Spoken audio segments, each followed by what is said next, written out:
Goed, voor degene die het nog niet weten, Kazik is niet zo vreselijk bekend, maar Kazik is de man die voor Ebenezer het werk aan de grens met Oekraïne opgezet heeft. En die de leider van het hotel geweest is en nog steeds is, waar de Joodse vluchtelingen opgevangen worden en waar ze verder geholpen worden om Aliyah te maken.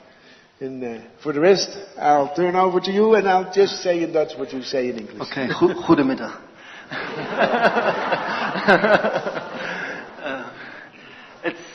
It's a big honor to come to you and to speak to you, and for everything that might be chaos in what I will say, I ask your forgiveness. Het is een grote eer om hier bij u te zijn vandaag. En mochten dingen niet helemaal lopen zoals ze moeten lopen, dan vraag ik vast verontschuldigingen daarvoor.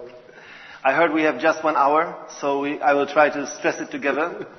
Ik hoor dat we maar 1 uur hebben, dus ik zal me beperken. But before we start, I would like to pray. Ik wil graag bidden.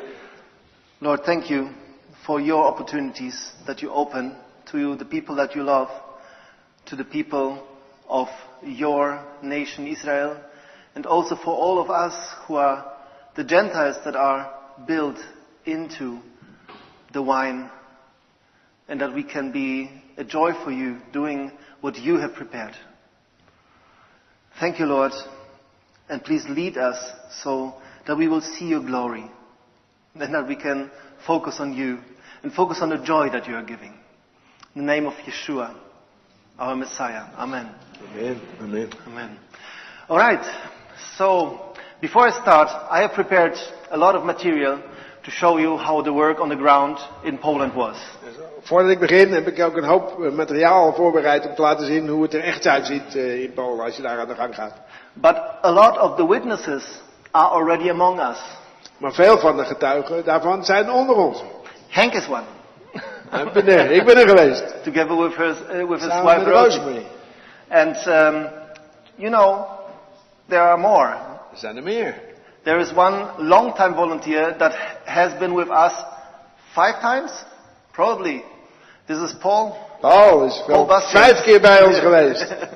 Paul was die alles. And we've got Fred. Fred hier who also was midden. in the SWAT support team together with Jan. Yes. We've got Jan. Yes. Jan daarachter. Yeah. And for me this is very comfortable. Dat is goed om te weten, te voelen. Who did I forget? Who did I Karin en Gijsberg. Oh no. Of course. But they are the most humorous volunteers that we had, so they will forgive me. Zij hebben het meeste humor, dus ze vergeven me vast. Yes, but for me this is comfortable because I'm speaking to people that know what's going on. Het is comfortabel voor mij omdat ik tegen mensen spreek die weten wat er aan de hand is. And on the other hand, they can prove that I'm not telling lies. En ze kunnen ook bewijzen dat ik niet sta te liegen hier. So, I want to take you on a journey today. Ik wil u meenemen op reis. And you have to imagine it is war. En je moet je voorstellen dat het oorlog is. And you have to imagine that you have 2 days to pack all the things that are important for you into 2 big suitcases. Je moet je voorstellen dat je 2 dagen hebt om alles wat belangrijk is in 2 grote koffers te stoppen. Because war is coming. Want de oorlog komt eraan. And nobody knows what is going to happen. En niemand weet wat er gaat gebeuren. So what do you take? Dus wat neem je mee? You take your children. Je neemt je kinderen mee. And all for them. En alles wat zij nodig hebben. You take not much for yourself. Voor jezelf neem je niet veel mee. You take just the most important that you think that can help you on the way. Je neemt alleen het allerbelangrijkste mee waarvan je denkt, dit heb ik nodig op weg. And then you go into a future that is very uncertain. En dan ga je naar een toekomst tegemoet die erg onzeker is. And you really don't know what's going to happen. En je weet niet wat er gaat gebeuren. Will I do it? Will I make it? Zal ik het doen? Ga ik het redden? Will I be stopped? Word ik gestopt? Word ik tegengehouden? Will I do it at the border? Will they let me through? Laten ze me bij de grens door. What about my grandparents that stayed home because they are too sick? Hoe moet het met mijn grootouders die te ziek zijn om mee te gaan? Will I find a place to live?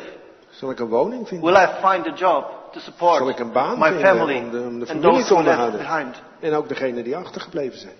You have all this uncertainty. Al die vragen.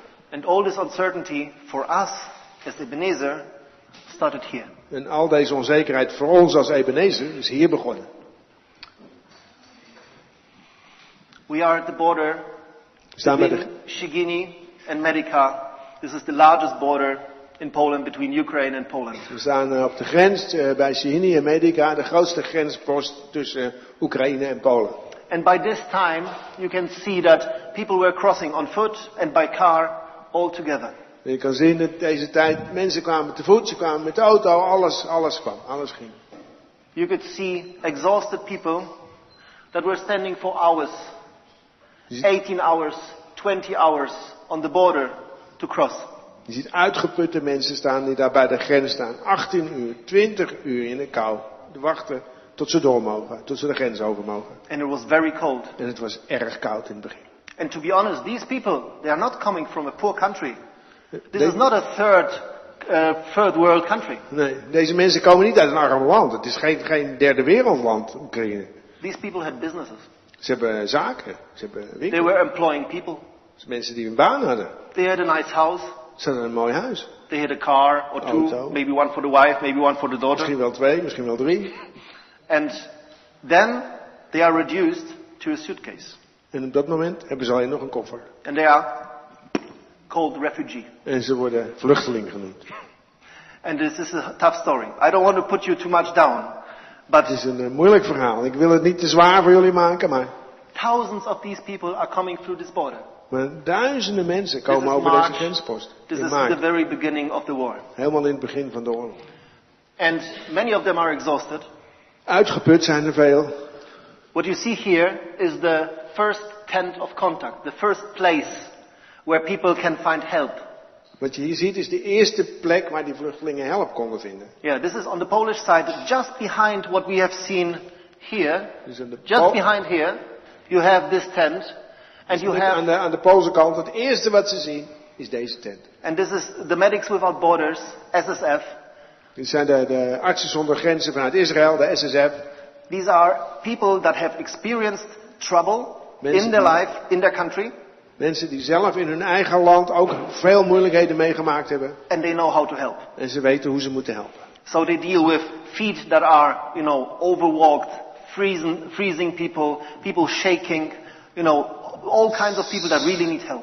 Ze weten hoe ze mensen moeten behandelen waarvan de benen misschien bevroren zijn. Waarvan ze helemaal verstijfd zijn van het staan. Ze weten hoe ze moeten helpen. And they were the first on the border. En zij waren de eerste die er waren. And thank God, Ebenezer happened to be the second. En dankzij God, we danken hem daarvoor, waren wij als Ebenezer de tweede. Of course, the communal, the city also was reacting. Natuurlijk but was de gemeente die daar was, in Medica, die was natuurlijk ook aan het reageren. En die kwam ook in actie. but we could, with the help of Ebenezer, be so close to the people. Maar dankzij Ebenezer en met hulp van Ebenezer konden we echt dicht bij de mensen komen. This is from one of my first times when I was at the border. Dit is wat ik zag een van de eerste keren dat ik bij de grens was. And you can see full trains going to Poland. Je ziet, Not everybody is stopping at the border. je ziet volle treinen Polen ingaan. En niet elke trein stopte bij de grens. And for me, this picture was being set back to the Second World War.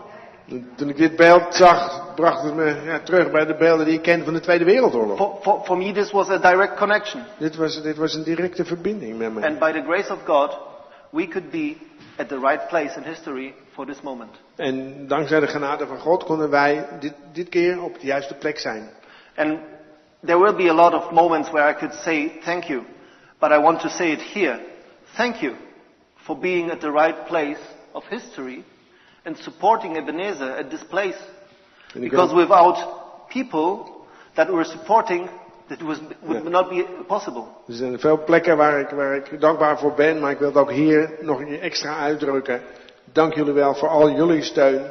Zonder financiële steun, ook vanuit Nederland, zou het niet mogelijk geweest zijn. Okay, I have to go on. So verder. you are now coming from the border. It's night, and you are brought with a bus to the train station. Everywhere is police. Everywhere is firefighters. Je komt van de grens, je gaat met de bus naar het station en overal is politie, overal is brandweer. Yes.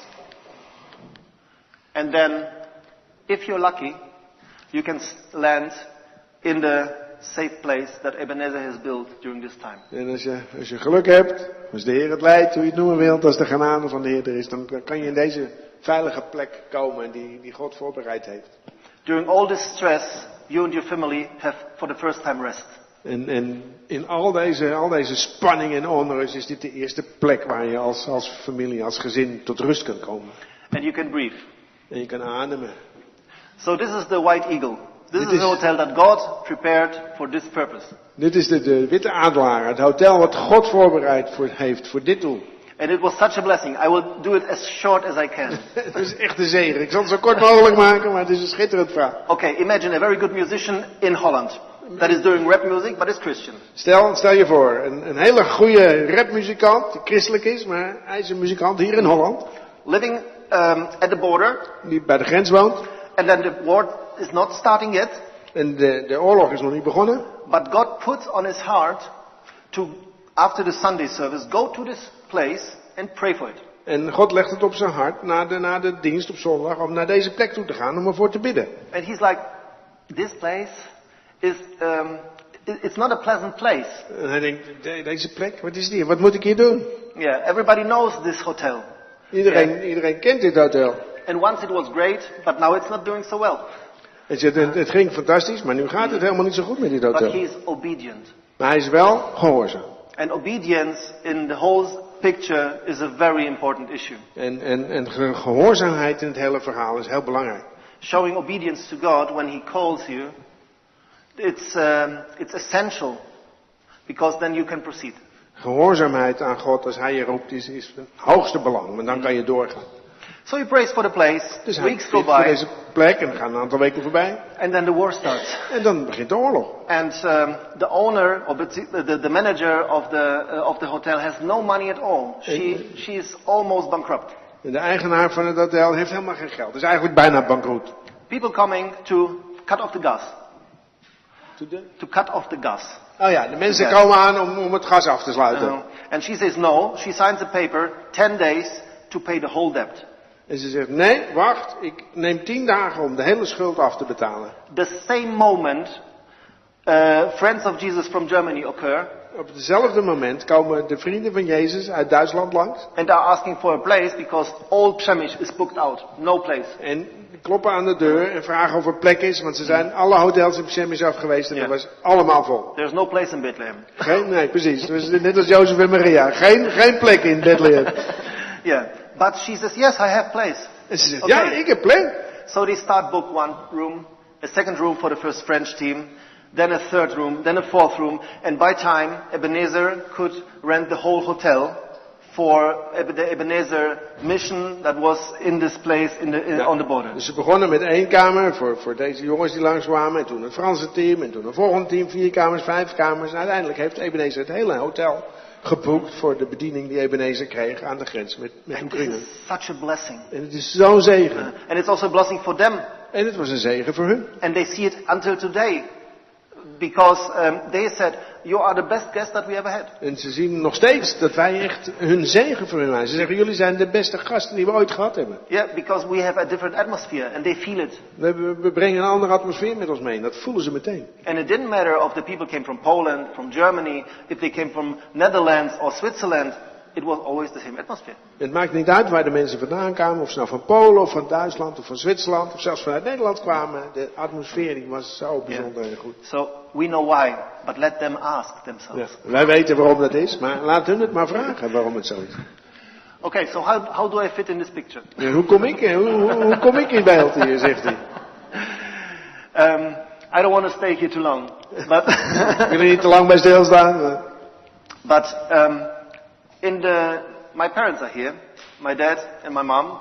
Mijn ouders zijn hier.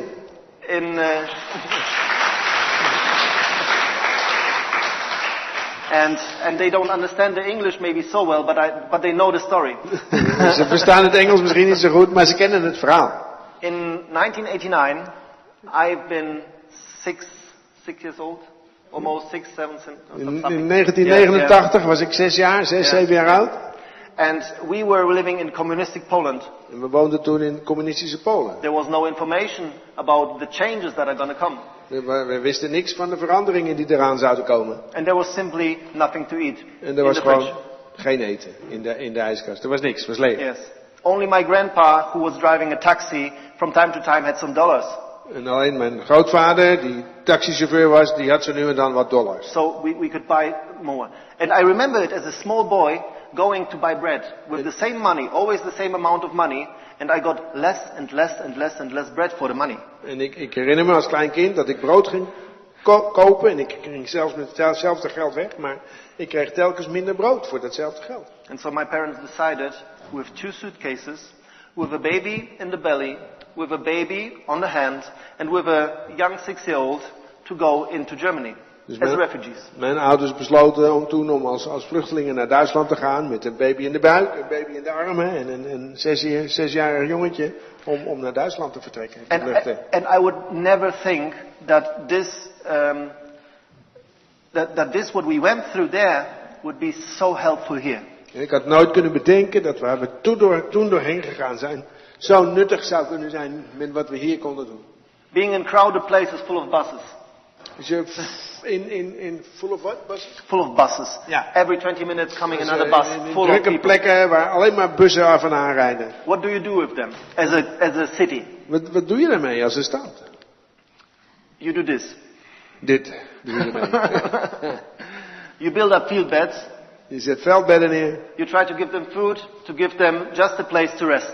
En je probeert ze eten te geven om ze op zijn minst een rustplaats te geven. And the next picture is illegal. We were not allowed to have this, but we did. Dit is eigenlijk een illegale foto, want dat mocht eigenlijk niet. Maar goed, dan krijg je een beetje indruk. This is about 1/4 maybe 1/5 of the whole center. Misschien een At kwart, that time. misschien 20% van het hele stuk waar de vluchtelingen waren. In the first days, 72 hours, 12,000 people coming through the center. In de eerste 72 uur kwamen hier 12.000 mensen doorheen. But I play it again. Is it possible to play it again? Look at the very back. There are a lot of mattresses in the very back. Achterin zie je een heleboel matrassen liggen. Yeah, it's not so good to see here. But on the red mattresses, you can see little boys and girls jumping around. En als je op die matrassen goed kijkt, dan zie je kleine kinderen lekker aan het springen op die matrassen. You can see them around having fun, playing football, getting through the people. De kinderen die vermaken zich daar uitstekend en lekker aan het spelen, zijn aan het voetballen en rennen tussen de mensen door. And when I saw them the first time, I said, that was me. En toen ik dat zag, zei ik, ja, dat was ik, dat ben ik, zo was ik. I've been this kid jumping on the mattresses. Ik was dat kind wat toen op de matrassen sprong. It's a big adventure. Het is een fantastisch avontuur voor een kind. Well, of course it's not comfortable.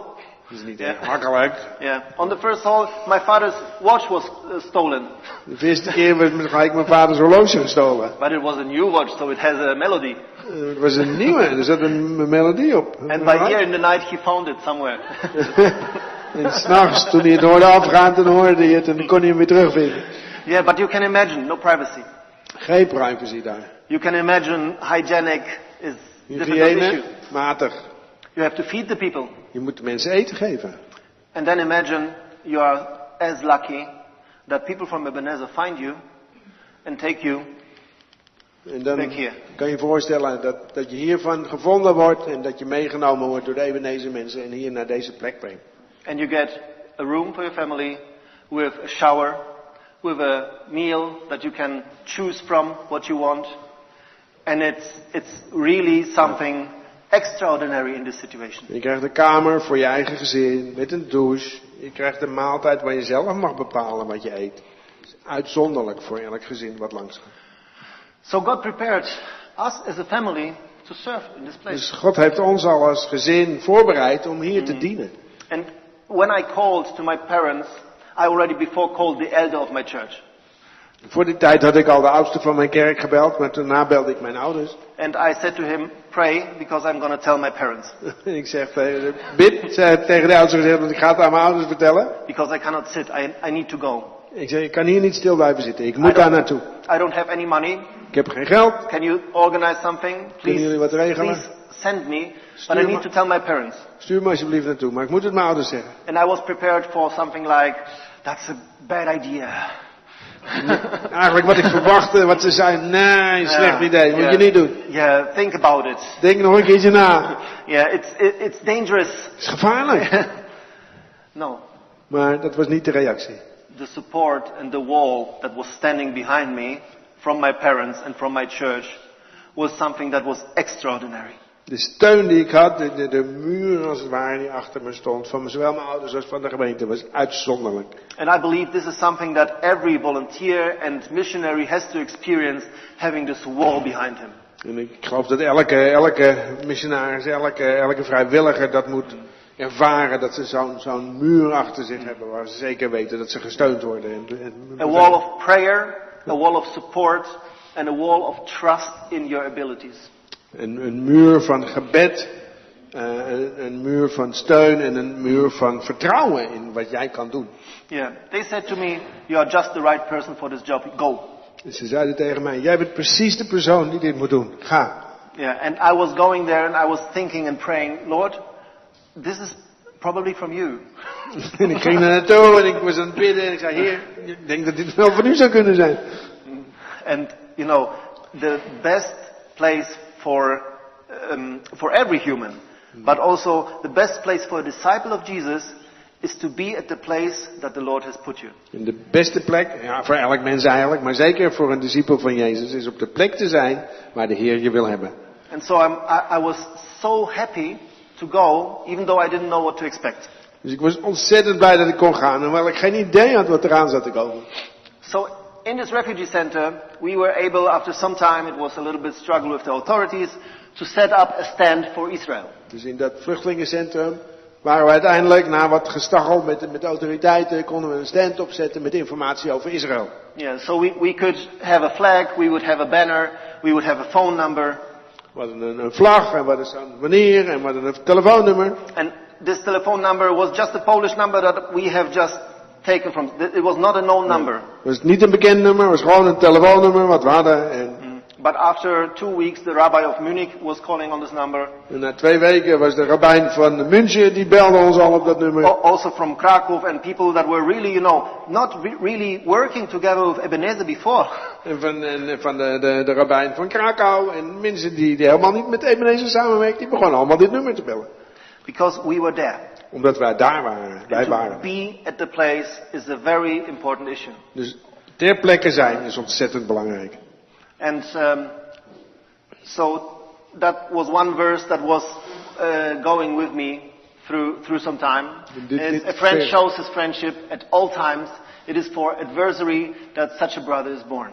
En een vriend laat zijn vriendschap altijd zien. En het is voor strijd soms dat zo'n broeder geboren is. Voor tegenstand. Ja. Yeah. Dat vers is altijd bij me gebleven. Ja. So, this is the 20th of March, I believe. This is the birthday of my father, because my father came just some days after I came there. He said, I'm gonna come too. Dit is de 20e maart. En dat was mijn vader die kwam aan op zijn verjaardag, right? His birthday. Yeah, his birthday, yeah. En hij zegt, na een paar dagen dat ik er gewoon was, zei hij, ja, ik moet er ook naartoe. So what time was it? Together with Fred. Samen met Fred. Yes, we were sleeping in one room. Sliepen in dezelfde kamer. So it was in the night, 3 o'clock. Yeah, something about that. The phone was calling very often. So this phone number was very known. And it didn't matter what time of the day. En zelfs 3 uur 's nachts. We sliepen met z'n allen op één kamer, maar die telefoon die bleef maar gaan. En het werd een steeds bekender nummer. So we get a call that we need a transport for a disabled lady with her husband. En we kregen een belletje dat we een mevrouw moesten ophalen en met een handicap, met een man die we op moesten halen. And by that time I was really exhausted every day and having a lot of calls, and my dad took over. En ik was eigenlijk uitgeput, want ik kreeg de hele dag telefoontjes en mijn vader die nam het gewoon over. And also Fred and Jan, they just took over. Whenever I was out of power, because it was all day, all night, they just, stepped in the gap. Ja. En Jan en Fred ook. En mijn vader, telkens als ik er even doorheen zat, dan stapten zij erin en namen ze het over. And to be honest, this is the friendship that we built among each other. En om eerlijk te zijn, dat is de manier waarop je vriendschappen bouwt. A friendship that is until today. Ja, en die vriendschap is er nog steeds vandaag. But also the friendship that we developed with the other organizations, Karin Hayesot. Ja, met de andere organisaties waar we vrienden mee werden. With the SSF. Met de SSF. So this is the Medics Without Borders, the doctors that were coming. De artsen die er waren. With the Jewish Agency, of course. Joodse grensschap natuurlijk, was er even altijd. Though the beginnings were a little bit hard. Ja. And with JDC we've joined that we're helping all Israeli people. Ja, met een organisatie JDC joined die alle Israëlische mensen helpt. Many organizations. Heel veel organisaties. We're growing together because we were there. En die groeiden samen als het ware weer een eenheid. Gewoon omdat we bij elkaar en samen aan de slag waren. And we were sharing the same task. We were sharing respect to each other. We were sharing faith in that we can help together to the people. En we waren dezelfde dingen aan het doen en we geloofden in dezelfde dingen en we deden dat samen. So this is in front of the refugee center. Hier, dit is voor de Udi is making his own video, that's okay. Udi maakt zijn eigen video voor het But it shows a little bit of the atmosphere, yes? Laat je een beetje de atmosfeer zien die je proeft. Yeah. Buses are coming, a lot of people are coming through. It's a little bit chaos. De bussen komen eraan, een heleboel mensen, een beetje chaotisch. And there are a lot of organizations trying to help. En heel veel organisaties die willen helpen en proberen te helpen. We had soup kitchens outside. Buiten stonden soepkeukens. Buses coming to all over Europe. Bussen die mensen over heel Europa brachten. And we had a very good relationship to the international desk that was in the refugee center. Hele goede contacten met het internationale bureau wat in het vluchtelingencentrum was. Yeah, and also there was a lot of press. And press was sometimes very obstacle because every 5 meters you had a reporter just reporting from the border. En de pers was er en soms had je daar erg veel last van, met elke 5 meter dan kwam je weer een verslaggever en ja, ik sta hier aan de grens. Yeah, and you would stumble over them. Je struikelde bijna over ze. Yeah, but for the other case I learned that this is also important for people to bring the picture. Ik leerde dat het ook belangrijk was om het verhaal te vertellen. Om de mensen de waarheid te vertellen. Wat er aan de hand is. I don't know how it is in the Netherlands right now. Ik weet niet hoe het nu hier in how Nederland much Ukraine is in your TV's. En hoeveel van Oekraïne hier nog op de tv zit. But the situation is still there. Maar het is nog steeds hetzelfde. Even though it's not on the TV. Hoewel het niet meer op tv is. But that's the same also with many other countries. En met heel veel andere oorlogen en dingen is dat ook zo natuurlijk. Yes. Praise God, because it's reminding ourselves that we are able to help. Ja, het herinnert ons eraan dat we kunnen helpen. Okay, so what are we doing? Wat doen we? We are having some aid that we are collecting that are coming from Netherlands, from Germany, from Switzerland. We krijgen hulpgoederen vanuit Nederland, vanuit Duitsland, vanuit Zwitserland. And we are bringing it to the SSF tent. Die brengen we naar de tent van de SSF. So that they can have more supplies for the people that are coming through. They are doing work, we are supporting them. Dus zodat zij meer spullen hebben om mensen te helpen die langskomen. Dus wij steunen ze daarin. At the same time, they know when they have people with Jewish heritage, that they will call us. En daardoor weten ze meteen ook dat als er mensen langskomen die Joodse achtergrond hebben, dan bellen ze ons meteen. And that goes hand in hand. Dat gaat hand op hand, gaat één op één. We are supporting the emergency blankets. We zorgen voor de nooddekens. It was so freezing cold, they have made a double layer of emergency blankets inside the tent. Dus het was zo koud dat ze een dubbele laag nooddekens binnen in de tent moesten hebben om een beetje warm te houden. And then with the heater they could warm up the people, yes? But they knew it's coming from us, so they knew, Ebenezer is having a task with these people, we call them. En ze wisten dat het bij ons vandaan kwam en daardoor zeiden ze, hey, de Ebenezer heeft een roeping voor deze mensen, we roepen ze. So the same way, we were just a little bit further out with our tent. En hier stonden wij zelf een beetje verderop met onze eigen tent. And also with our volunteers. En ook onze eigen volunteers, vrijwilligers natuurlijk. And it was cold. En het was koud. Yeah, but the flag worked. Maar de vlag werkte goed. It was dragging people. People wanted to know. De vlag hield de wind een beetje tegen, maar het trok ook de mensen aan. Ja. Yes. It was a good idea to have a big sign to show Israel, you've got heritage, come here, you can get help. En het was een goede manier om te laten zien met een groot bord van Israël. Als je iets met Israël hebt, kom naar ons toe, wij kunnen helpen. And at the same time, reporters, many authorities, En veel mensen van gezag, autoriteiten, maar ook de reporters, die kwamen naar ons toe. and we had to find our way through it, just to be where we are and to work where we are. We moesten ook onze weg zoeken natuurlijk om daar te zijn wie we zijn en te doen wat we moeten doen. And every place had for 2 weeks or 3 weeks established rules. En wat? Established rules Ja. for 2 weeks En or 3 de weeks. meeste plekken hadden vaste regels, maar die waren maar 2 of 3 weken gelden. Yeah, that turned completely En around dan werd het weer heel anders. after 3 weeks. And we again had to find a way how to deal Moet je with them. opnieuw zoeken How to hoe je talk. daarmee komt. Met je paspoort of met je ID's, alles veranderde constant. En je moest telkens aanpassen. My dad was somebody who would be able to get through lines with Nou, the mijn car. vader was specialist Just by in hoe hij tussen de rijen door kon komen. Yeah, and my job was to go to authorities and also make the ways for Ebenezer to be En there. ik moest ook naar de autoriteiten gaan, zodat Ebenezer kon doen wat ze moesten doen. Among many other things. So this is the border. We are already jumping now in time. This is maken about a sprong in de month or tijd. 2 later. Ongeveer 2 maanden later. And many people are going back, actually. En veel mensen gaan terug de andere kant op.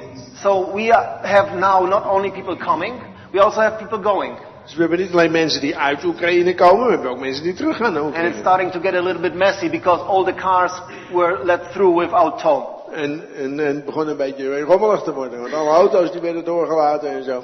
So we said, okay, we want just the people that are coming. Yes, because we want them to go to Israel.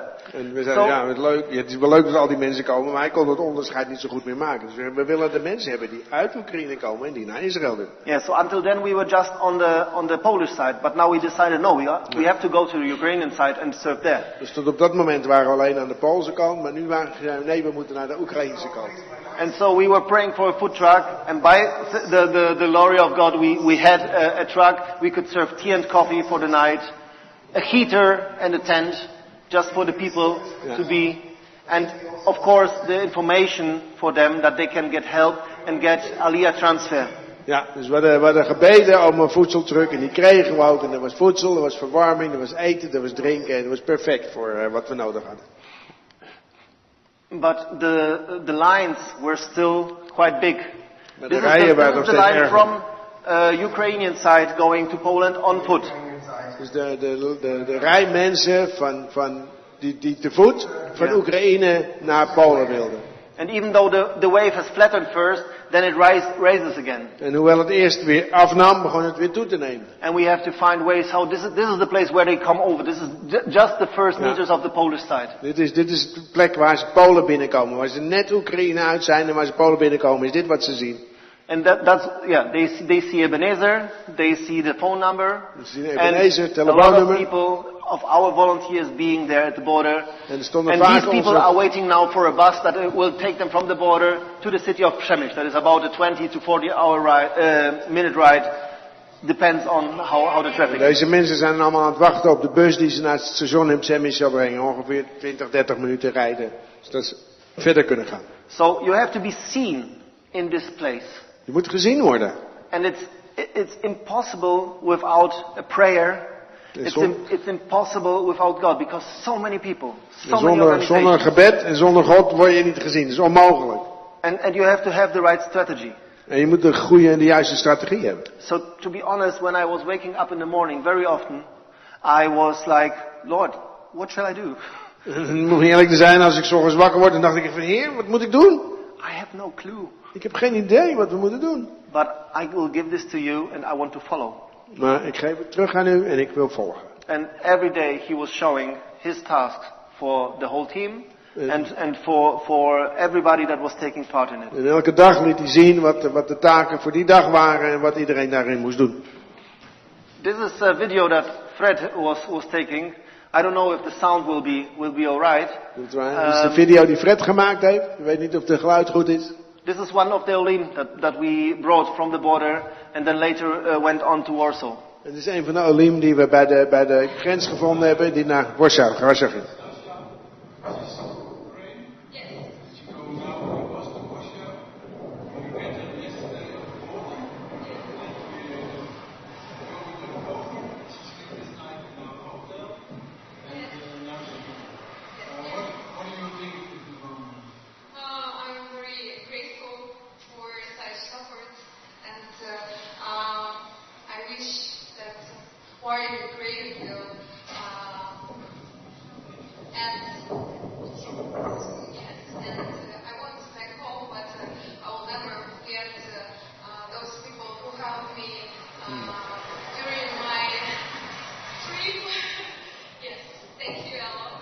Ze is erg dankbaar voor alle hulp die ze krijgt. Natuurlijk wil ze weer terug naar Oekraïne, maar ze zal nooit vergeten hoe ze hier ontvangen is. Okay. Yeah. So, just one example of many refugees that were coming through, hundreds of refugees that were coming through our hotel. And our hotel had limited space. We had just 54 beds together for the volunteers and for the Olim. And very often also for refugees that were not Olim, but were very vulnerable. And we wanted to help them, because on our heart is, you don't send somebody away who comes and asks you for help. Zo, dit is een van de voorbeelden van de mensen die we geholpen hebben. Het hotel had maar beperkte ruimte, had 54 bedden. Ook voor de eigen werkers, voor anderen en ook voor de Olim die erdoor kwamen. Is that a video? Yes. Yeah, okay. So at the hotel, what we were doing, very often work together joined with JDC and with the Jewish agency, we would gather a bigger group together, and then we would host them and then help them to go to the bus. They would be brought to a hotel in Warsaw. In Warsaw, they would go to see the consul, fill out all the documents, and then they would be gathered together for a flight to Israel. Ja, dus wat er gebeurde is dat we meestal wachten tot er een grotere groep samengesteld was in samenwerking met JDC Joint en met het Joodse agentschap. En als we genoeg mensen hadden, dan hadden we een grote bus. Die bracht ze naar Warschau, waar ze dan ook weer in een hotel gingen, waar ze naar de consul gebracht werden om hun papieren in orde te brengen. En als dat geregeld was, dan gingen ze op de vlucht naar Israël toe. And we had so many different people coming through. Zoveel verschillende mensen die we gehad hebben. You know, in the beginning, I know this is not so good to read. I will read it out in a moment, yes. But in the beginning, we had the wave of the people that were running from the possibility of war. In het begin hadden we te maken met mensen die vluchten voor de mogelijkheid van een oorlog. And after some time, the wave flattened. En na een tijdje werd de golf wat vlakker. And then it raised with people that were actually fleeing from war. En toen ging de golf weer omhoog van mensen die echt voor de oorlog vluchten. And that was a different quality. Dat was een heel ander soort mensen. Because they had the fear in their eyes. En je zag echt de vrees, de angst in hun ogen. They have been to places that were bombed. Ze zijn er plekken geweest die gebombardeerd werden. We had Maxim that was covering his little son Maximilian. En we hadden Maxim die met zijn eigen lichaam zijn zoontje beschermde. It was easy because both were called Maxim. That was easy. Ze heten allebei Maxim, dat is makkelijk. But he was hit by a splitter during a bombing of the train station in Kramatorsk. En toen het treinstation in Kramatorsk gebombardeerd werd, toen kreeg hij een granaatscherf in zijn been. And he has covered his own son with his body. En hij beschermde met zijn eigen lichaam zijn zoontje. And you know, in this person, you know, this emotion, this experience in this person, it doesn't stay there. En dit blijft niet beperkt tot binnen een persoon, zo'n emotie met wat hij meemaakt. But it comes also to you. Maar het komt ook bij jou terecht. And you are not prepared. En daar ben je helemaal niet op voorbereid. Niemand is daarop voorbereid. And so we have again such a grace that every day we could put our trust on God. En zo hadden we ook de genade dat we elke dag weer opnieuw ons vertrouwen op de Heer konden stellen. Because otherwise you would be not able to be capable of so many people coming with such hard stories. En anders zou je helemaal niet in staat zijn om zoveel mensen op te vangen en te ontmoeten met zulke moeilijke, zulke zware verhalen. There were also so many cruel stories about what Russian soldiers would do to women. Zoveel vredeverhalen kwamen voorbij, wat de Russische soldaten met de vrouwen deden. But also the reaction from the West was not the best. Maar ook de reactie vanuit het Westen was niet de beste. Sending just abortion pills. En gewoon allemaal abortuspillen naar Oekraïne sturen daarvoor. It's not solving anything. Het lost niks op. So these are the things you are in the middle of it. Dat zijn de dingen waar je middenin zit. And it's happening. En het gebeurt. And you cannot be prepared. En daar kan je niet op voorbereid zijn. But you can be empowered by the Spirit in these situations. Maar je kan de kracht van de geest krijgen op de plek als je daar bent. So by some time we have learned we have to be bold. Dus we hebben geleerd, we moeten vrijmoedig zijn. And we have to go to places and just stand our place whatever it takes in conversation, sometimes to be angry, sometimes to be very calm, but to know when to do what. En je moet leren om er te zijn en om jezelf te zijn, om je plek in te nemen. En wat je ook op welke plek moet doen. De ene keer moet je zachtmoedig zijn, de andere keer moet je juist heel... And I'm talking about the authorities, not about the refugees, because for the refugees you have to have all the time the open heart. Ja. But also very strict rules. Dan heb ik het over je omgang met de autoriteiten, niet met de vluchtelingen. Daar moet je altijd een heel open hart voor hebben, maar toch hele duidelijke regels. Yeah, you don't give too many choices. Je geeft niet al te veel keuzes. Because too many choices are creating confusion. Want dan krijg je verwarring. You say this is one way, Ja. and you don't want it, okay, I have another way for you. En je kan ze vertellen van dit is de manier waarop we het doen. En als je dat niet wil, nou, dan heb ik misschien die kant voor je. But that's it. Maar meer niet. We did the mistake in the beginning to, everybody was coming to the refugees, so poor, so, okay, maybe you want to go to Netherlands, maybe you want to go to Germany, you could go to Israel. And, the people were beginning starting to get confused. Maakten we die fout en vertelden ze alles wat er maar mogelijk was. En bracht alleen maar verwarring bij de mensen. So in the beginning I was the bad guy. In het begin deed ik het allemaal verkeerd. To say, you're staying 1 to 2 nights. Ik zei, ja, je blijft 1 of 2 nachten. Today, nobody will tell you anything. You can rest. You can just have your breath. En vandaag zegt niemand dat tegen je. Je kan gewoon uitrusten en bijkomen. Tomorrow, we will sit together and consider what way for you is the best. En morgen komen we bij je en dan gaan we samen kijken wat het beste voor jou is. And we had every day people coming, so every day many talks like that. En elke dag kwamen er nieuwe mensen. Dus elke dag had je dat soort gesprekken. I have no pictures for that, but the waves changed. Later on came people that were disabled. We had one example and older because they just took longer to decide. Het veranderde allemaal weer en later was het meer dat we gevraagd werden om gehandicapte mensen op te halen. And the last ones to come were the poorest of the poorest. En de laatste die kwamen waren de armste van de armen. And we have still in Przemyśl a lot of gypsy families. We hebben nog een heleboel zigeunergezinnen. Many women that are pregnant just now. Veel zwangere vrouwen, een heleboel kinderen. And this is also something, the poorest can't afford it the last. They go by foot. They are not taken by someone. De arme mensen die komen als laatste. Die worden door iemand gebracht. Die moeten gewoon komen lopen. Die hebben geen andere keuzes. And this is the first thing that I would ask for you for prayer. Dat is de eerste waar ik gebed voor vraag. To give us the wisdom how to treat them. Voor de wijsheid hoe we daarmee om moeten gaan. And what not to do. En wat we niet moeten doen. Because we need to know where to invest our resources. Want we moeten weten waar wij onze energie en onze kracht in stoppen. But we also see that we need solutions for people that are still in need, vulnerable, but yet they're completely different than the ones that came before. En we hebben nog steeds oplossingen nodig om mensen te helpen die in nood zijn, maar het is weer heel anders dan wat het eerst was. Yeah, so that would be a prayer request. Dat is zeker een gebedspunt. So what is written here? Wat staat hier? Shall I just do it in Dutch? You can do it in Dutch, please. I will do it in English. Is that okay? Ja. Oh, I have it in Polish. Shall I do it in Polish? Do Polish, fine. Okay. So it's 1 Samuel 14, 6th verse. Jonatan wezwał Giermka. Chodź, przeprawmy się do oddziału tych nieobrzezańców. Może Pan uczyni coś dla nas. Dla Pana liczba nie stanowi przeszkody. Może On uratować przez wielu i przez kilku.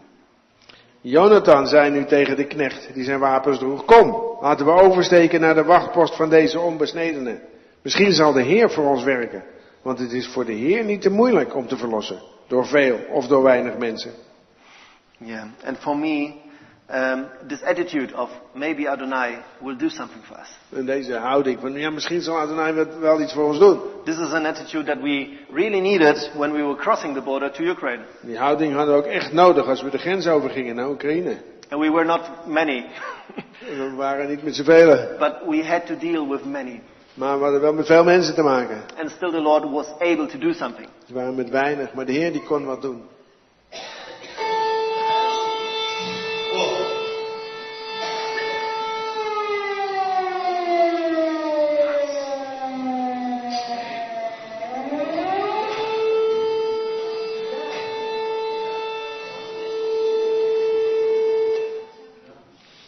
Imagine you have this several times a day. Stel je voor, je hebt dit meerdere malen per dag. This was I believe the first or the second trip to our team in Truskavets. Dus de eerste of de tweede keer naar ons team in Truskavets. The Ebenezer team there with Vadim, with Janja. Het Ebenezer team met Vadim en Janja. With Volodya and his wife Tanya, who later came to us. Die later naar ons toe kwam. And also back then with Natasha that went to Germany. Ook met Natasha die later naar Duitsland ging. And there is also Victor that is working en together Victor with them. And the sons of Tanya and of Natasha de zonen there because they are Tanya not en able to Natasha go. ook. Die waren te oud om het land te verlaten. So we were bringing humanitarian aid. We brachten hulpgoederen. For a time we were bringing also fuel. En we brachten brandstof. Because fuel got very, very low. Er was bijna geen brandstof meer in Oekraïne. Sometimes you could see cars that were just abandoned on the way to the border. Soms zag je auto's die gewoon in de steek gelaten waren omdat er geen benzine meer in zat. No fuel. You can't do anything. It's not you don't have the money. No fuel in the gas station. Het is niet dat je er geen geld voor hebt, er is gewoon geen benzine meer. Yeah, no fuel. Op. You cannot go. Nee. Take your things and go. Neem het maar mee en loop maar. Ja. We were having communion with the Ebenezer team in Truskavets. De avondmaal met het Ebenezer team in Truskavets. Yeah, we were praying together. We were connecting together with Vadim. Samen het bidden, een goede tijd samen met Vadim. And this is also one prayer request. Dat is ook een gebedpunt. Please pray for the team in Truskavets. Bid voor het team in Truskavets. Because we have a lot of things that are going on. And many people supporting us, coming to Poland, to Ebenezer Poland base. Maar er gebeurt een heleboel bij ons, maar er zijn ook een heleboel mensen die ons steunen en die naar de basis in Polen komen om ons te helpen. But they have only themselves. Maar in Oekraïne daar hebben ze alleen zichzelf. Zij zijn de enige. Both situations have good sides and bad sides. Er zitten voor- en nadelen aan beide situaties. Yes, because to work with a team that is established all the time, you know what's going on, is good. Als je met een vast team werkt, die precies weet wat ze moeten doen, dat is ook goed. But on the other hand, we were so blessed by so many people coming through, people that will enrich us. Ja, en aan de andere kant, wij waren zo gezegend door de mensen die ons echt verrijkten door wat ze meebrachten. Yeah, so these are just some pictures from the Ukraine that we have seen on the way. Een paar foto's uit de Oekraïne, wat we Just to onderweg give you gezien hebben. an impression of the great roads on the way. Dat je allemaal ziet onderweg. And also you could see on the right side is a black sign. Zwart teken hier aan de rechterkant. Zwart bord. This used to be a sign for the entrance to a village. Dat was een bord wat zegt, hier begint het dorp. But the Ukrainian army would black out all the signs, because if the Russians would invade, they would not have so easy to navigate, to know where they are. Dus de Oekraïners hadden alle borden zwart gemaakt, zodat als de Russen zouden komen, dat ze niet precies zo makkelijk zouden weten waar ze nou precies zaten. And on one trip we were together with Fred. I wanted to. Een trip hadden we samen met Fred. Ja. And we'll have some more better sound. Shalom uit de Oekraïne. We zijn net geweest bij het plaatsje hier ongeveer 30 kilometer over de grens. En daar hebben de Israëlische dokters daar een hospitaal opgezet. Waar ik straks ook nog wat foto's van laten zien. En we willen daar eigenlijk niemand mocht erin, maar Kazik had het nummer van Bradley Antolovic. En dat opende alle deuren voor ons. En zo kwamen we binnen en we hebben een rondleiding gehad en gezien. En we hebben ook een moeder en een dochter meegenomen. Ik zal ze laten zien. Even kijken of ik dat mijn beeld kan draaien. To turn it around. It's okay. Yeah, you see, the Lord was using everybody in His special way.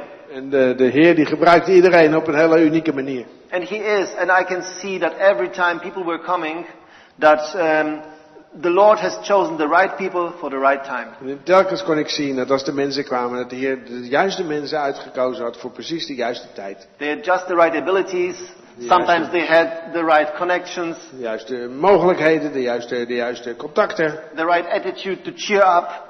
De juiste houding om de mensen een beetje op te vrolijken. And very often so much depth en heel in prayer and just, in there walking with the Lord. En heel veel diepte in hun gebeden en de manier waarop ze met God wandelden. And that was holding us together. En dat ook bracht ons en hield ons samen, hield ons één. These are pictures of the Jewish hospital that was built close to the border. Dit zijn foto's van het Joodse ziekenhuis wat opgebouwd is vlak bij de grens. So normally we wouldn't be able, but Fred was bold. And he would just make photos. Normaal gewoon zouden we dat niet mogen doen, maar Fred die zit er gewoon door en die heeft lekker foto's gemaakt. Yeah, and so they had everything there. They had X-ray, they had USG, maybe they had even MRT. Ja, ze hadden allerlei scanners en röntgenapparaten, alles was er. Yeah, best surgeons, just de beste chirurgen waren er. Heel goed voorbereid. Yeah, they were a little bit disappointed because they were not close enough to the war itself. Het enige waar ze teleurgesteld waren, ze te ver bij de oorlog vandaan waren. Yeah, and we have still to remember we were at war. En je moet nog steeds herinneren, er is een oorlog aan de gang. So this is not Ukraine. Dit is niet. This is Poland. This is the Polish airport in Rzeszów. That was protected by the Americans. Poolse vliegveld in Rzeszów. Wat bewaakt werd met luchtafweergeschut. And that's the same border crossing that we had. And you could see every day a group of men going into Ukraine. En dit is dezelfde grensovergang waar je telkens mannen de grens over zag gaan. Jonge mannen, oude mannen.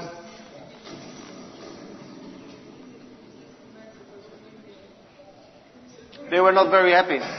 Ze waren niet erg gelukkig. And that was also sometimes very heartbreaking to see them. Dus het brak je hart soms om dat te zien.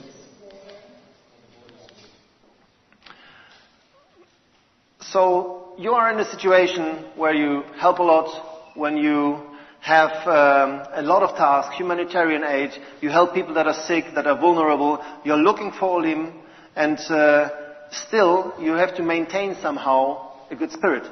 En er gebeurt van alles. Je moet van allerlei dingen doen. Mensen opvangen, met autoriteiten regelen. Je moet mensen zien te vinden. En toch moet je je geest en je emoties hoog houden.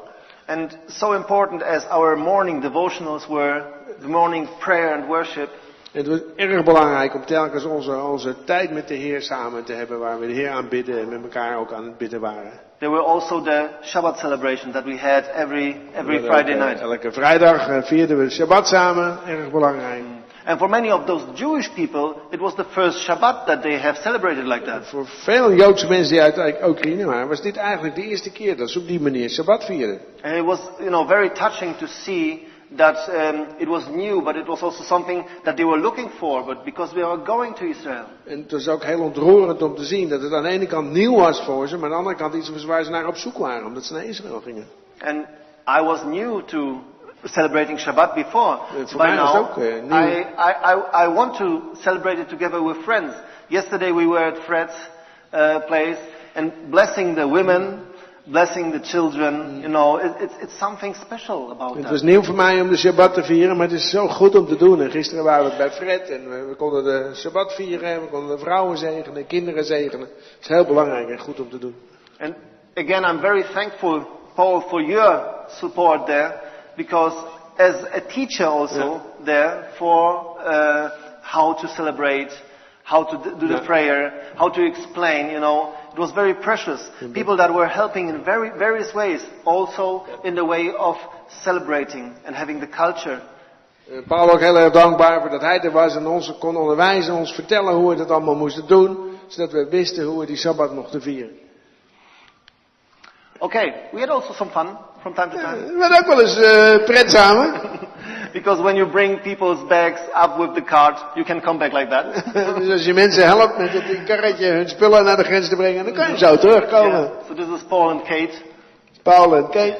And we had dear friends, Jan and Fred, coming to our place, visiting us again.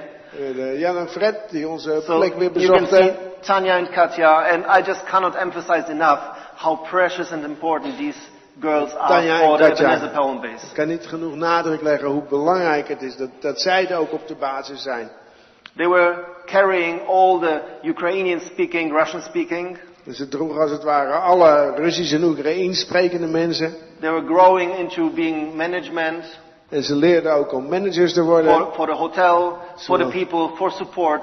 Such a love Voor het and such a care hotel, for the people. voor de mensen. En het was zo'n liefde voor de mensen And die so much langskwamen. engagement, just so much betrokkenheid. energy that were coming through. And also support for me, very En often. daardoor had ik ook weer een heleboel steun.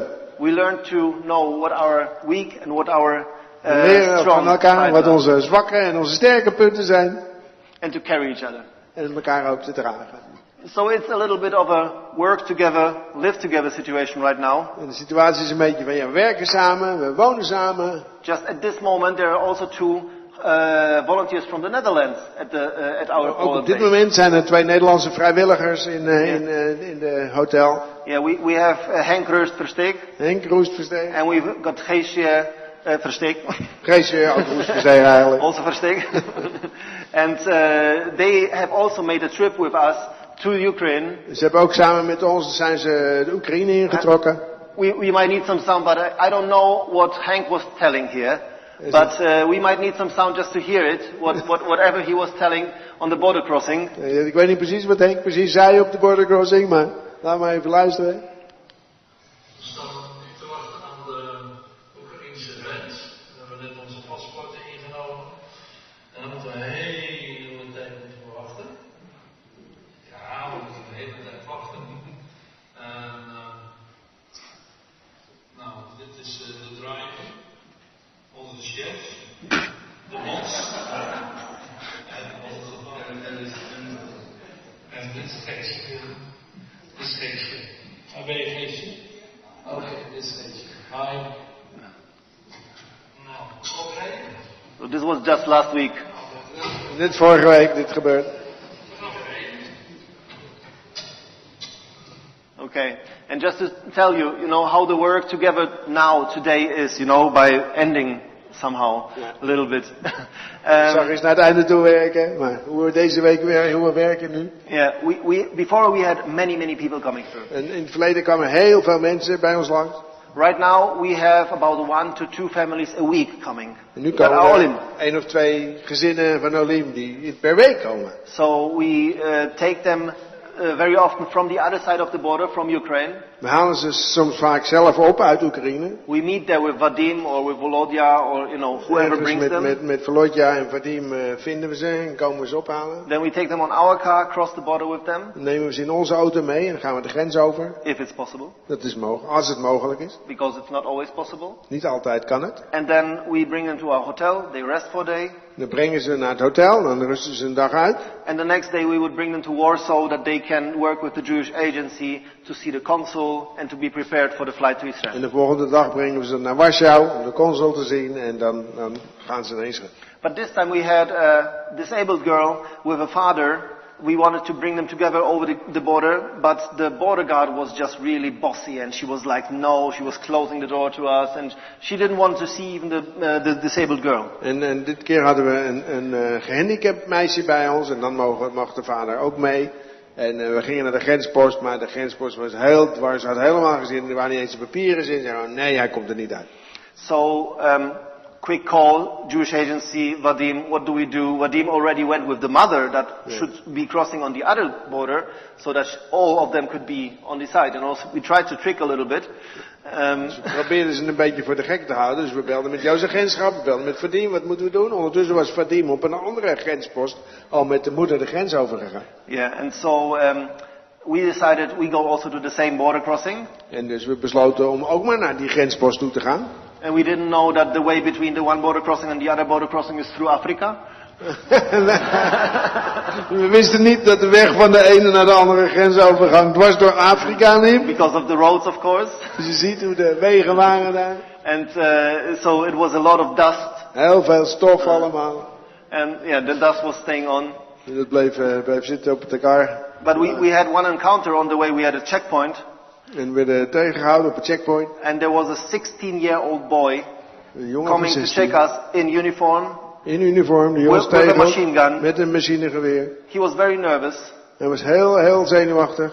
Two of his colleagues older ones were sitting there watching him how he does it. En 2 oudere collega's die waren aan het kijken hoe hij het deed. And he was checking our papers. En hij controleerde onze papieren. And you just don't feel safe very much. Dan voel in je this niet situation. erg veilig in die situatie. And so, to be honest, this was for me, like either we come through or not. So I was just handing the European papers to him.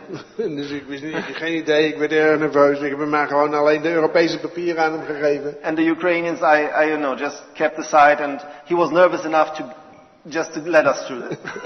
En ik heb de Oekraïnse papieren helemaal niet laten zien. Heb ik ik wacht daar wel even mee. En hij was zo zenuwachtig. Ik zei, ja, het is goed, ga maar door. And praise God, also on the border, on the second border, there was a lady that wanted to see the girl. En er was ook in de tweede, dus aan de Poolse kant, was er een mevrouw die echt het meisje wilde zien. And that also wanted to see all, she was saying, give me all the papers, all you got. En die wilde alles zien, alle papieren zien. Ik wil alles zien wat je hebt. So, finally we made it together with them to Warsaw. En uiteindelijk is het gelukt om samen met ze naar Warschau te gaan. Yeah, that's Sofia and Sasha, her father. Sofia en Sasha. And on the left side we've got Linda and Rainer, these are German volunteers. En de Linda en Rainer, wat onze Duitse vrijwilligers zijn. Yeah, because we were doing the first part of the way together with the Netherlands volunteers, with Henk and Geesje. And then the second part with Het Linda and eerste deel Rainer. met Henk en Geesje en het tweede deel met de Duitsers. Ja. Not to, overstress the volunteers. Om dat niet te zwaar te maken voor de vrijwilligers. Ja. Yeah, so I'm almost at the end. I just wanted to tell you that being at the base in Poland is a real honor. Ik ben bijna aan het eind, maar ik wil u echt vertellen, het is een echte eer om daar aan de grens in Polen bij de basis te zijn van Ebenezer. We had so many different refugees coming through, so many different volunteers coming through, and so many different contacts with other organizations, with the authorities there. Zoveel verschillende vluchtelingen die we meegemaakt hebben, zoveel verschillende vrijwilligers die we meegemaakt hebben, zoveel contacten met alle organisaties. Yeah, and also for the Jewish organizations, they were very often asking us, why are you doing this? En heel vaak werden we door de Joodse organisaties gevraagd van, waarom doen jullie dit? And as a Christian organization, we are not going there with the gospel straight out of our mouths. En als een christelijke organisatie gaan wij daar niet naartoe, waarbij het evangelie alleen direct uit onze mond valt, zeg maar, als we mensen ontmoeten. We're doing it with our hands, We doen het vooral met onze with handen, our feet, with our hearts. onze voeten, met onze harten.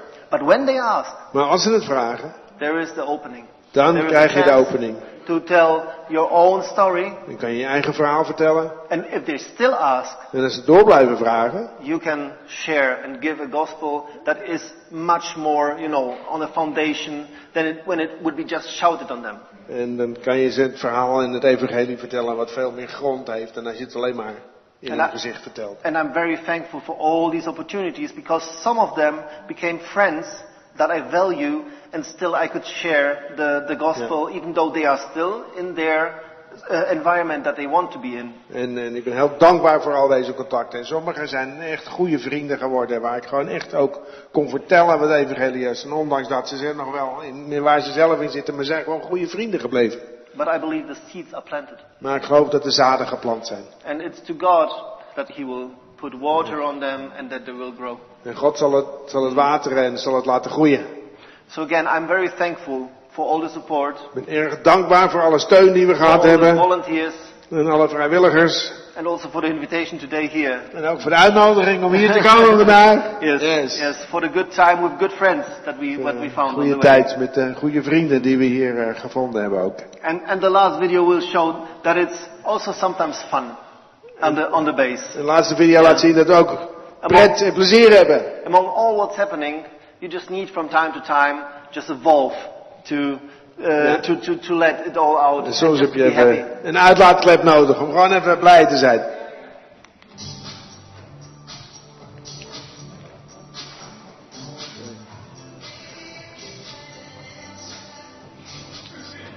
Wow, yes.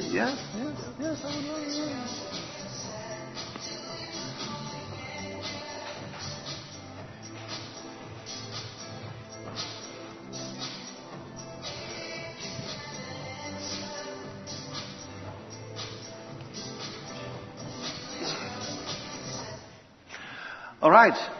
So, that would be it for the presentation. Thank you very much for your patience. Ja, dankjewel voor al je geduld.